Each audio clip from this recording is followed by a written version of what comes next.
Mes chers frères et sœurs, c'est le cœur chargé de responsabilité et l'âme plongée dans la prière que je viens vous parler aujourd'hui. En tant que successeur de Pierre et serviteur du Très-Haut, j'ai reçu quelque chose que je ne peux en aucun cas garder pour moi. Ce que vous allez entendre n'est pas le fruit de l'imagination ou d'une simple pensée humaine. C'est une révélation claire et urgente qui m'a été donnée lors d'une veillée silencieuse, aux premières heures du matin, au cœur du Vatican, alors que l'obscurité enveloppait encore les rues et que le monde semblait endormi. Cette nuit-là, alors que je priais devant le Saint-Sacrement et que je laissais mon esprit se reposer uniquement en la présence de Dieu, j'ai été frappé par une vision qui a bouleversé chaque fibre de mon être.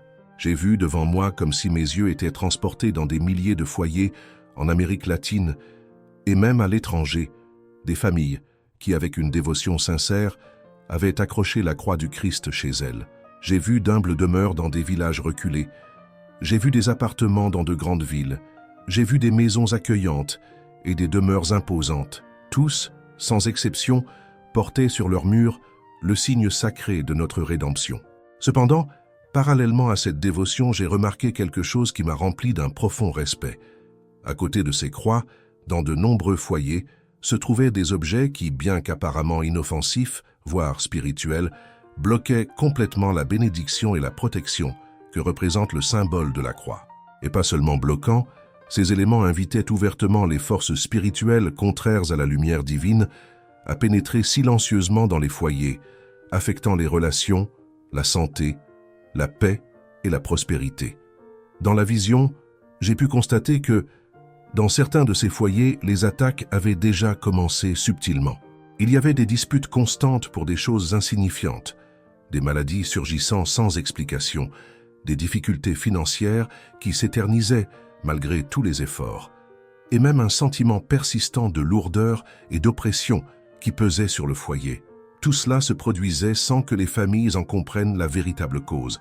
C'est alors, au cœur de cette vision intense, que j'ai ressenti la présence du Saint-Esprit parler directement à mon cœur. La voix, douce mais ferme, me dit « Beaucoup de mes enfants ont placé la croix avec amour chez eux, mais ils ne se rendent pas compte que l'ennemi a sournoisement placé des pièges dissimulés à côté d'elles. Des objets apparemment innocents, mais qui interrompent le flux de la grâce et laissent la voie libre aux ténèbres. Et là, dans cette chapelle silencieuse, j'ai appris l'existence de 3 types d'objets spécifiques qui ne devraient jamais se trouver près de la croix. Je ne peux ni ne dois omettre cette révélation, car le silence ici serait complice de la douleur et de la souffrance de nombreuses familles. Ma vocation est d'avertir, afin que chacun entendant ce message puisse protéger son foyer et son âme. Mais d'abord, je voudrais vous poser une question qui pourrait bien vous en dire plus que vous ne l'imaginez. Avez-vous remarqué que, depuis que vous avez placé votre croix à un certain endroit de votre maison, des tensions familiales inexplicables ont commencé à surgir, ou que la santé de certains membres s'est affaiblie sans raison apparente, ou que le sentiment de paix a progressivement cédé la place à une atmosphère étrange et pesante? Si la réponse est oui, comprenez bien, ce n'est pas une coïncidence. Et je dis cela parce que tout au long de mon ministère, j'ai été témoin d'histoires réelles de familles qui ont subi des transformations radicales en se débarrassant de ces éléments et en suivant un chemin de purification spirituelle. Certaines ont ressenti un soulagement immédiat, d'autres un processus progressif, mais toutes ont pris conscience de la profonde différence que cela a apporté. C'est pourquoi je vous demande de rester avec moi jusqu'à la fin de ce message. Chaque détail partagé ici fait partie d'une mosaïque plus vaste, une vérité spirituelle qui peut sauver votre foyer d'attaques invisibles mais dévastatrices. Et puisque cette révélation ne s'adresse pas seulement à vous, mais à tous ceux que vous aimez, je voudrais vous demander une chose dès maintenant. Si ce message vous touche déjà, abonnez-vous à cette chaîne dès maintenant et partagez cette vidéo avec une personne que vous connaissez qui a besoin de protection spirituelle. Ne sous-estimez pas l'importance de répandre la lumière. Un simple geste de votre part peut être l'instrument que Dieu utilise pour sauver une famille entière de souffrances inutiles. Maintenant, imaginez une maison. Ce pourrait être la vôtre ou celle d'un proche. À l'intérieur, la croix était placée avec dévotion, mais à côté se trouve quelque chose qui ressemble à un simple élément de décoration ou à un cadeau reçu avec affection.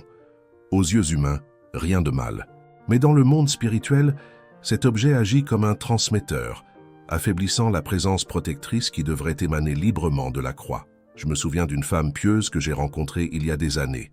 Elle me disait que sa maison avait toujours été un havre de paix. Mais après un changement de décoration, les choses ont commencé à changer. D'abord de petites disputes entre ses enfants, puis des problèmes financiers, puis des maladies récurrentes. Lorsque je suis allé lui rendre visite, j'ai immédiatement compris ce qui se passait. À côté de la croix se trouvait un de ces objets que je vais révéler aujourd'hui. Nous l'avons retiré le jour même. En moins d'une semaine, l'harmonie a commencé à se rétablir. Ces expériences ne sont pas de simples coïncidences. Il y a une logique spirituelle derrière tout cela. Tout comme dans la vie physique, des lois naturelles régissent la santé. Dans la vie spirituelle, des principes régissent la protection divine. Lorsque ces principes sont violés, même par ignorance, les conséquences se manifestent. Et quelle que soit la fermeté de votre foi, s'il y a une faille, l'ennemi trouvera toujours un moyen d'y accéder. C'est pourquoi il ne suffit pas d'avoir des symboles sacrés chez soi. Il faut savoir comment les préserver de toute interférence. Maintenant que vous comprenez la gravité de ce que je vais vous révéler, il est important de savoir que ces objets non seulement diminuent le pouvoir protecteur de la croix, mais créent aussi de véritables canaux d'influence négative. C'est comme si une porte invisible était installée près de votre autel, laissant entrer des sentiments, des énergies et même des situations qui n'ont rien à voir avec votre vie. Pendant des années dans mon ministère, j'ai rencontré des histoires similaires dans différents endroits, des petites villes aux grandes villes. L'une d'elles m'a profondément marqué. Une famille simple et pieuse qui allait ardemment à l'église, mais vivait dans une tourmente constante. Les disputes étaient quotidiennes, l'argent manquait et l'atmosphère était pesante, comme si quelque chose sapait la joie de chacun. En visitant la maison, j'ai remarqué près de la croix un objet décoratif apparemment ordinaire, mais qui, sur le plan spirituel, attirait comme un aimant ce qui ne venait pas de Dieu. Ces situations m'ont appris que, même sans s'en rendre compte, beaucoup laissent coexister des éléments au symbolisme déformé avec le sacré, et c'est précisément là que réside le danger. Ce n'est pas que l'objet possède un pouvoir propre, mais plutôt qu'il est porteur d'une signification, d'une fréquence et d'une histoire qui, combinées, interfèrent avec la dimension spirituelle de la maison. La révélation que j'ai reçue a clairement montré qu'il existe 3 types d'objets, chacun ayant une influence spécifique. Certains attirent la vanité et la comparaison constante, d'autres sapent l'énergie vitale et la vitalité des habitants, et d'autres encore perturbent l'esprit, perturbant et détournant l'attention de la prière. En comprenant cela, j'ai également réalisé que beaucoup de personnes souffrant de ce problème n'ont jamais entendu parler de ce lien entre décoration et spiritualité. C'est pourquoi j'insiste si fortement.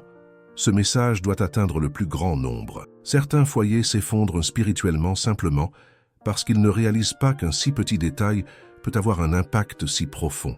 Je me souviens d'une mère désespérée qui est venue me voir en me disant que son fils n'avait pas dormi depuis des mois sans faire de cauchemar. Elle avait tout essayé, prière, bénédiction, traitements médicaux. En arrivant à la maison, j'ai immédiatement remarqué qu'à côté de la croix dans la chambre, un élément appartenant à ces 3 types avait été révélé. Il m'a suffi de le retirer pour que le garçon retrouve un sommeil paisible. Cela montre que le monde spirituel est réel et que ses effets se font sentir jusque dans les plus simples détails du quotidien. Et puisque nous avons atteint un point crucial dans ce message, je vous invite à agir dès maintenant pour renforcer votre propre protection. Avant de continuer, écrivez ce mantra dans les commentaires. J'active maintenant mon bouclier de protection spirituelle. Ce simple acte, accompli avec foi, scelle votre énergie contre les influences négatives et ouvre la voie à une action plus intense de la lumière divine dans votre foyer. En déclarant cela publiquement, vous réaffirmez votre position de fils ou de fille de la lumière, et cela, dans le monde spirituel, a bien plus de poids que vous ne l'imaginez. Nous allons poursuivre ensemble, car je dois maintenant vous révéler le premier de ces objets, qui, selon la vision que j'ai reçue, contrecarre directement la protection de la croix, les miroirs décoratifs. Ils peuvent paraître inoffensifs, mais l'histoire que je vais vous raconter vous montrera pourquoi cet objet peut être l'un des plus grands saboteurs spirituels qui existent. Les miroirs ont toujours eu une profonde signification spirituelle dans différentes cultures. Depuis l'Antiquité, ils ont été utilisés lors de rituels, de sorcellerie et de pratiques occultes. Je ne parle pas ici des miroirs de salle de bain ou personnels, mais de ceux placés comme ornements, notamment à proximité de symboles sacrés. Placés à côté de la croix, ils reflètent et déforment l'énergie spirituelle qui en émane. C'est comme s'ils interrompaient le flux de cette lumière, la fragmentaient et créaient un environnement propice à l'entrée de pensées de vanité, de comparaison et d'insatisfaction. Une femme nommée Esperanza, par exemple, possédait un magnifique autel chez elle, orné d'une croix familiale et de représentations de saints. Lorsqu'elle a décidé de moderniser l'espace, elle a placé un grand miroir orné juste derrière la croix. Avec le temps, ses enfants ont commencé à se soucier excessivement de leur apparence, se comparant les uns aux autres et aux autres. Les repas, autrefois des moments de convivialité, se sont entachés de critiques et de commentaires superficiels. L'harmonie du foyer s'est rompue, et même le mariage d'Esperanza a commencé à en pâtir. Lorsqu'elle a cherché conseil, je lui ai expliqué que le miroir agissait comme un point de distorsion spirituelle. En le retirant, non seulement l'atmosphère du foyer a changé, mais le respect et l'unité familiale ont commencé à être restaurés. Cela montre comment une chose apparemment belle peut, sur le plan spirituel, être néfaste lorsqu'elle est placée au mauvais endroit. Je ne voudrais pas que vous vous mépreniez. Les miroirs ne sont pas intrinsèquement mauvais. Le problème réside dans leur symbolisme et dans l'effet qu'ils produisent lorsqu'ils occupent un espace censé rayonner une protection spirituelle. C'est pourquoi cette révélation est si importante, pour que vous puissiez adapter votre foyer et permettre à la croix de remplir pleinement son rôle. En comprenant le cas d'Esperanza, j'ai compris qu'il ne s'agissait pas d'un incident isolé. Depuis, chaque fois que je visitais une maison, mon regard cherchait presque instinctivement un miroir près de la croix. Et souvent, l'histoire se répétait. Des familles plongées dans des conflits, des foyers sans paix, des jeunes perdus, tandis que la croix, symbole de sacrifice et de victoire sur les ténèbres, était là, mais avec sa lumière voilée. Je me souviens d'une famille qui, pendant des décennies, a vécu en harmonie. Le père était un homme de prière, la mère cultivait l'esprit de service et les enfants ont grandi dans un environnement de respect mutuel. Cependant, après avoir rénové le salon, ils ont décidé d'installer un ensemble de petits miroirs décoratifs autour du crucifix. Peu à peu, les critiques ont commencé au sein de la famille. Le regard des autres est devenu plus exigeant et un sentiment de comparaison constante a commencé à habiter cet espace. Lorsque je leur ai expliqué l'interférence spirituelle causée par les miroirs, leur réaction a été à la fois stupéfaite, mais aussi soulagée. Il a suffi d'enlever les miroirs pour que, en peu de temps, ce nuage d'hostilité disparaisse. Je vous le dis donc, regardez votre maison avec des yeux spirituels. Demandez-vous si quelque chose, même s'il semble beau, voire précieux, pourrait limiter l'action protectrice de la croix. Dieu est un Dieu d'ordre et d'harmonie, et en éliminant ce qui perturbe ou déforme, nous laissons libre cours à sa grâce. Maintenant, avançant dans la révélation, le deuxième objet montré dans la vision est encore plus courant que le premier et, précisément pour cette raison, plus difficile à identifier comme un problème, les plantes artificielles et les fausses fleurs placées près de la croix ou de l'autel familial. Vous pourriez vous demander, « Mais Père, quel mal y a-t-il à offrir quelque chose de beau, même artificiel au Seigneur ?» Le problème n'est pas la beauté, mais le sens spirituel.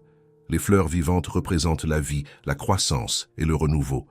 Elles reflètent la création dans sa pureté. Les fleurs artificielles, aussi belles soient-elles à l'œil humain, symbolisent l'imitation, l'absence de vie réelle. Placées à côté de la croix, elles créent une contradiction spirituelle. La victoire de la vie sur la mort représentée par le Christ, flanquée de quelque chose qui semble vivant, mais qui est en réalité stérile. Je me souviens de la famille Hernandez, dont l'histoire m'a profondément marqué. Ils avaient une croix bénie par le pape Jean-Paul II, soigneusement placée sur leur autel.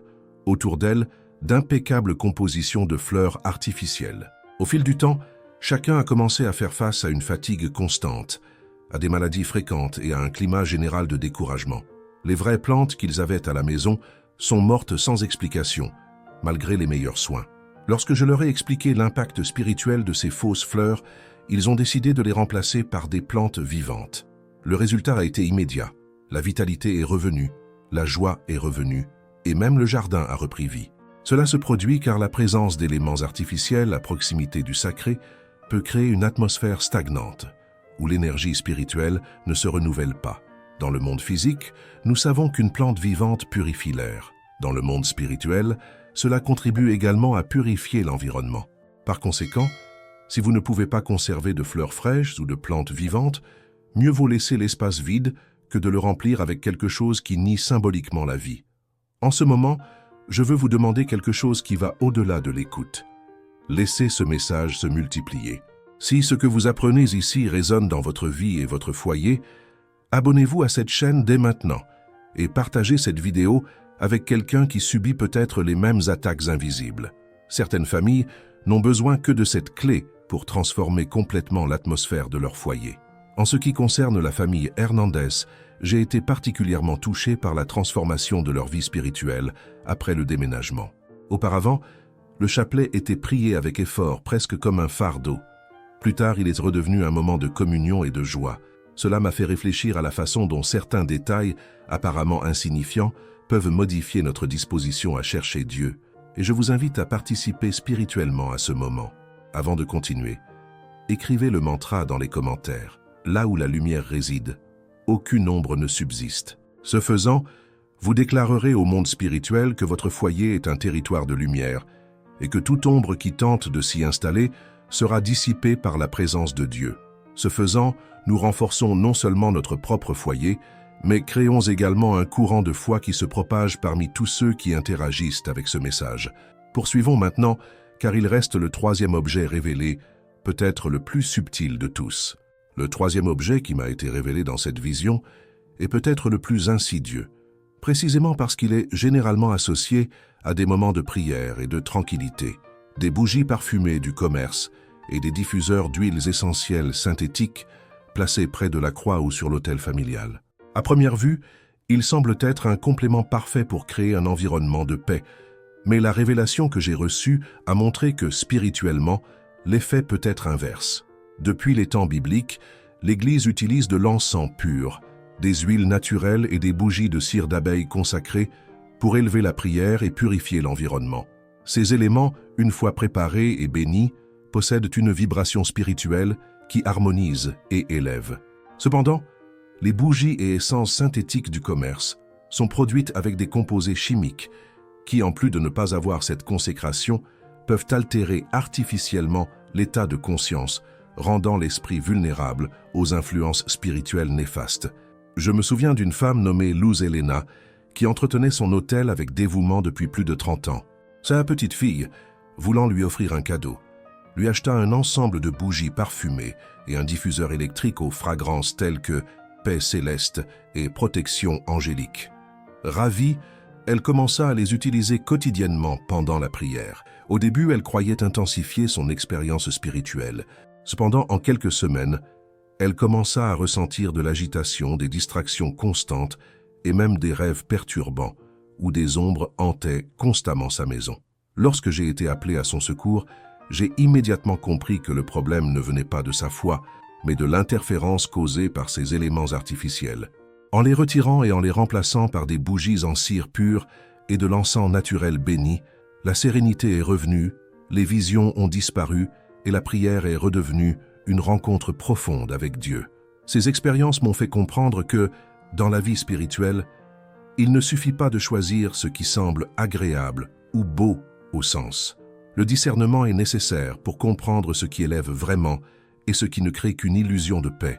Un environnement consacré doit être exempt de toute interférence qui trouble l'esprit et affaiblit la connexion avec le divin. Et si ce message que vous avez entendu jusqu'à présent vous éclaire et vous clarifie, je voudrais vous demander quelque chose de très spécial. Si vous sentez dans votre esprit que cette mission mérite de continuer à toucher d'autres vies, cliquez sur le bouton « Merci beaucoup » sous cette vidéo. Ce petit geste contribue à maintenir ce courant de lumière et permet à davantage de personnes de recevoir des paroles qui renforcent et restaurent. Je suis extrêmement reconnaissant pour chaque soutien, car c'est grâce à lui que nous pouvons développer ce travail. Pour en revenir à la révélation, lorsque j'ai réuni les 3 éléments, miroirs décoratifs, plantes artificielles et bougies parfumées du commerce, j'ai réalisé qu'ils avaient un point commun. Ils créent tous une sorte de dissonance spirituelle lorsqu'ils sont placés à côté de la croix. C'est comme essayer d'écouter une musique douce alors qu'un bruit constant les perturbe. La croix continue d'émettre sa lumière et sa protection, mais l'environnement est envahi par des interférences qui entravent la pleine réception de cette grâce. La bonne nouvelle, c'est que le chemin pour retrouver une protection complète est simple et accessible à tous. La première étape consiste à retirer immédiatement ces objets de la croix et, si possible, de toute la pièce où elle se trouve. Pour ce faire, il ne suffit pas de les déplacer physiquement. Il est nécessaire d'avoir l'intention spirituelle de purifier et de reconsacrer l'espace. Cet acte, accompli avec foi, ouvre les portes à la grâce pour qu'elle puisse à nouveau circuler librement dans le foyer. Ensuite, il est important de remplacer ce qui a été retiré par des éléments qui contribuent véritablement à l'atmosphère lumineuse.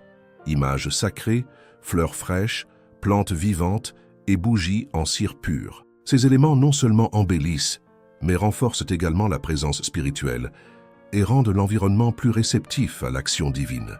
Cette restauration n'est pas seulement esthétique, c'est un changement profond dans l'atmosphère du foyer. J'ai vu des familles qui, après avoir suivi ces étapes, ont vécu des transformations si intenses qu'elles sont devenues des témoins vivants pour la communauté. Lorsque la croix est pleinement opérationnelle, elle devient un véritable phare de protection et de bénédiction, attirant la présence des anges et écartant toute influence des ténèbres. Après avoir compris l'effet de ces 3 objets, de nombreuses familles ont commencé à me contacter, souhaitant savoir comment réaliser cette purification spirituelle dans leur foyer. C'est ainsi que, inspiré par la prière et le discernement, j'ai élaboré un protocole simple mais efficace pour restaurer la pleine protection de la croix dans chaque foyer. La première étape est la prise de conscience.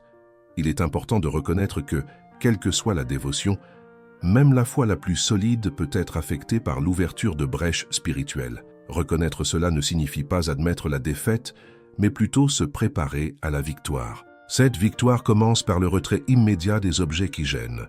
Il ne s'agit pas de les déplacer dans un autre coin de la pièce ou de les ranger dans un placard. Il est nécessaire de les retirer complètement de l'endroit où se trouve la croix et idéalement de toute la maison.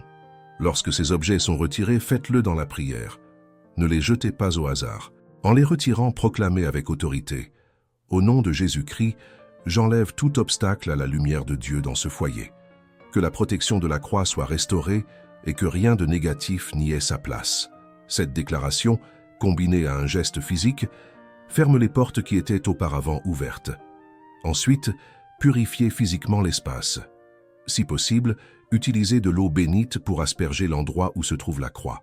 Sinon, utilisez de l'eau pure, mais faites-le en priant pour la purification du lieu.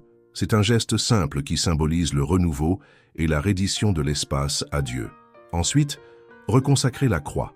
Posez vos mains dessus, ou si vous ne pouvez pas la toucher, tendez-les vers elle et priez avec foi: « Seigneur Jésus, je reconsacre cette croix et cette maison à votre divine protection.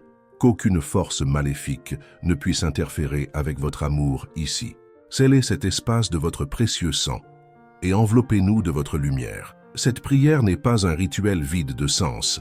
C'est un engagement renouvelé envers le Seigneur à maintenir vivante l'alliance de protection. Remplacez les objets retirés par des éléments qui apportent vie et renforcent la spiritualité. Une image de Saint Michel Archange, des plantes vivantes, des fleurs fraîches que vous pouvez changer régulièrement, des bougies en cire pure ou de l'encens naturel. Ces détails, en plus d'ajouter de la beauté, servent de rappel visuel de la présence et de l'action de Dieu dans la maison. Dès ce moment, il est essentiel de maintenir une routine de vigilance spirituelle. Au moins une fois par semaine, bénissez la maison avec de l'eau bénite, surtout le vendredi, en souvenir du sacrifice du Christ. Récitez le chapelet à l'endroit où se trouve la croix et soyez attentifs aux changements environnementaux afin d'identifier et de traiter rapidement tout signe d'interférence. En appliquant ce protocole, j'ai constaté des résultats surprenants. L'une des familles avec lesquelles j'ai travaillé, les Mendoza, m'a écrit plusieurs semaines après avoir suivi chaque étape. La mère, Maria, a rapporté que l'atmosphère à la maison avait complètement changé. Les enfants ne se disputaient plus constamment, son mari s'est remis à prier et même les voisins ont remarqué une énergie plus légère en entrant dans la maison. Elle a dit « Père, on dirait que la paix est revenue ici. » Des histoires comme celle-ci me rappellent qu'il ne s'agit pas seulement d'esthétique ou de décoration, mais de véritables combats menés sur le plan spirituel. En éliminant ce qui bloque la grâce, nous permettons à Dieu d'agir librement et abondamment. Maintenant, je souhaite que vous renforciez encore cet engagement. Écrivez le mantra dans les commentaires. Je suis guidé, protégé et fortifié par les anges du bien. Cette déclaration n'est pas seulement symbolique, elle crée un sceau spirituel, un pacte de confiance avec les messagers de Dieu, afin qu'ils veillent constamment sur votre foyer. En enregistrant ces paroles, vous réaffirmez votre choix de vivre dans la lumière et non dans l'ombre. Avec chaque foyer restauré, non seulement une famille est protégée, mais toute la communauté environnante en bénéficie. La lumière qui émane d'un foyer protégé est ressentie par tous ceux qui franchissent la porte, et cela inspire les autres à faire de même. C'est ainsi qu'une chaîne de transformation s'amorce, se propageant silencieusement, mais puissamment. Lorsque la croix est libérée de toute interférence, quelque chose d'extraordinaire se produit. Elle rayonne à nouveau, dans toute sa plénitude, de la puissance protectrice que Dieu lui a accordée en signe de victoire sur les ténèbres. Cette force n'est pas symbolique, ni le fruit d'un simple réconfort psychologique. C'est une réalité spirituelle tangible, capable de transformer l'atmosphère d'un foyer, de restaurer les relations et d'ouvrir des chemins là où il n'y avait auparavant que des obstacles. Tout au long de mon ministère, j'ai vu des foyers entiers changer. Des foyers où les disputes étaient constantes sont devenus des espaces de dialogue et de réconciliation. Des familles confrontées à des maladies récurrentes ont retrouvé santé et vigueur. Des personnes qui vivaient dans le découragement ont retrouvé espoir. Ce n'était pas de la magie, mais l'action directe de la grâce divine, qui a trouvé l'espace pour agir sans barrière, et il est important de le souligner. Maintenir cette protection est un engagement quotidien. Tout comme nous purifions et entretenons l'espace physique, nous devons également préserver l'environnement spirituel de tout élément susceptible de l'affaiblir. Cela implique d'être attentif aux influences extérieures, aux changements dans l'atmosphère du foyer, et surtout à notre propre comportement et à notre foi. Il est également essentiel de partager cette révélation. En partageant la connaissance que vous avez reçue avec quelqu'un, vous semez une graine de lumière qui peut sauver des familles entières. Mais n'oubliez pas, partagez avec amour, sans jugement. Souvent, les gens conservent ces objets par ignorance et non par rébellion. Votre expérience et votre témoignage peuvent les aider à vivre eux aussi cette transformation. Et si ce message vous a touché d'une quelconque manière, s'il vous a apporté clarté, soulagement, ou même le sentiment d'avoir enfin trouvé une réponse à ce que vous vivez, je vous invite tout particulièrement à cliquer sur le bouton « Merci beaucoup » et à soutenir cette mission. C'est par ce geste que nous pouvons continuer à apporter des paroles de lumière et des instructions de protection à ceux qui en ont le plus besoin. Chaque soutien est comme une brique dans la construction de cette œuvre de Dieu. Avant de conclure, je souhaite que vous déclariez une dernière fois, avec foi et confiance, la présence des anges m'entoure et me garde dans toutes mes voies. Écrivez ceci dans les commentaires. En enregistrant ces mots, vous scellez spirituellement ce message dans votre cœur et invitez la présence céleste à demeurer à vos côtés chaque jour. Maintenant, le choix s'offre à vous. Vous pouvez ignorer cet avertissement et continuer à laisser des éléments cachés saper la protection de votre foyer ou agir dès aujourd'hui en supprimant tout ce qui empêche la croix d'accomplir sa mission. Cette décision peut faire la différence entre vivre sous des attaques constantes ou connaître la paix qui surpasse toute intelligence. N'oubliez pas, vous n'êtes pas seul dans ce combat. Des millions de familles à travers le monde prennent conscience de cette réalité et agissent pour protéger ce qui leur est le plus précieux. Vous pouvez participer à ce mouvement. Examinez votre maison, retirez ce qui doit l'être, suivez le protocole de purification et restez vigilants. Que la lumière de la croix du Christ brille sans entrave sur votre foyer. Que la Vierge Marie vous couvre, vous et votre famille, de son manteau maternel, et que Saint Michel Archange soit toujours à votre porte, repoussant toute ombre qui tente de s'approcher. Que cette nuit soit celle où votre maison sera à nouveau consacrée comme un sanctuaire de paix, de protection et de bénédiction. Au nom du Père, du Fils et du Saint-Esprit. Amen.